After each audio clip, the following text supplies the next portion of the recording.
I'm Nathan Tuffy, livestock reporter with the Farmers Journal, and today we're down here in Roscommon on Joe Murray's farm. Joe is a participant in the Teagasc Irish Farmers Journal Better Farm programme, and today we're going to look at what he's achieved on his farm over the last 2.5 years. Joe, you might just outline to me what type of farming system, what type of ground type you have here on the farm. Well, I suppose here in Gurtnacloy, or on my farm, we have a very wet, heavy farm. It's fragmented, which leaves it possibly a bit more difficult to operate. What type of farming numbers, what type of stock numbers and cows are you running here on the farm at the moment? At the moment we're running about 66 calved cows. We have 4 replacement heifers. We have 30 bulls from last year's stock. Shane, you're the Better Farm advisor in the area. You might just give us a rundown of what you've been focused on over the last 3 years on Joe's farm here. On Joe's farm here, what we focused on as part of the 3-year plan, we identified 4 main areas. I suppose number 1 was calving spread. Joe's calving spread was 8 months when we began 2 years ago. He's tightened it back to almost 3.5 months at this stage, and our aim would be 12-week calving spread by next year, 2012. The other key area, I suppose, is grassland management, and he's made great strides in that, in reseeding, improving P and K and the fertility in the soil. Along with that, and I suppose tied in, is the level of output from grass, the number of days of grass. And Joe has taken on, as part of the autumn calving herd, is grazing the calves from January onwards at grass, and that's improved, I suppose, live weight gain from grass, cheap gain, and number 2, it's improved his calving spread and calving interval by bringing cows back in heat those days earlier.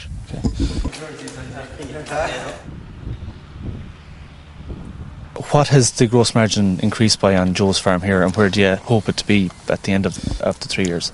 On Joe's farm here, on a wet heavy farm, it started in a negative gross margin, so basically he was eating into a single farm payment from word go.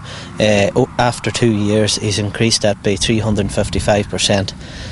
After the 3 years we're hoping that the gross margin will be somewhere in the region of 500 to 550 gross margin per hectare, which is a fair achievement from a minus figure. So that an end result would mean that he's a net profit and that he's holding all his payments and making a net profit. How has he managed to get to increase his gross margin by so much in the last 2 years?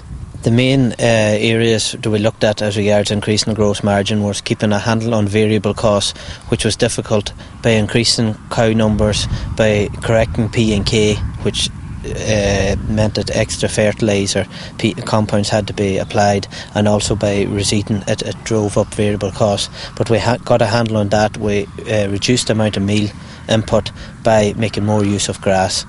Okay. And in terms of variable costs, even though he has increased the stock numbers significantly, what are the main things that have pushed up his variable costs since the start of the programme? The main areas that would have pushed up the variable cost would be the concentrate bill by finishing bulls, but we felt that for the amount of meal that he was inputting, we were getting a reward from it. The other area was the fertiliser went up over the 2 years, but I think we've got a reward from that. We've better quality grass and we're getting better weight from grass. So at the end of the day, it's a 3-year programme, but Joe will continue to apply P and K, but he feels he's getting results from it.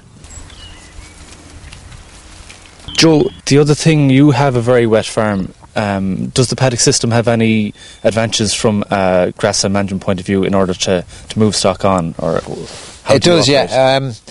When the farm gets wet, we mightn't get to ease it down to what we'd like to ease it down to. We'd move them on to the next paddock to keep them up. And but there's one thing about it: if you do damage, I suppose when a bad night comes and you do damage, you've only a small proportion of the farm damaged. Yes. By moving them on before they have the paddock grazed out, does that risk building up stem in the sward, or how do you alleviate that? Well, what you do the next time you come round in the rotation, the next time you make sure to get that paddock get down right again, so that you get the quality back in the grass.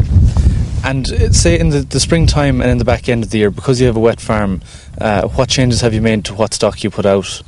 We prioritise the lighter stock when the when the ground gets heavy and wet, we just graze it with the light stock. So your calves would be out grazing, say, in January, February. Is that the way you're operating? Yes, when the cows start calving in November, and when the calf comes to a couple of weeks old, that calf is trained to go out, and eventually them calves is going off every day grazing, which in turn helps the cow coming back in heat. The calf separates the bond between the mother and the. And it helps to increase the live weight gain of the calf too, I presume. And it helps, we have young calves now, and you would get them when they be 2 months old. You would be getting 1.2 and up on 1.3 kilos per day live weight gain, which is a huge benefit on a wet farm. Yeah.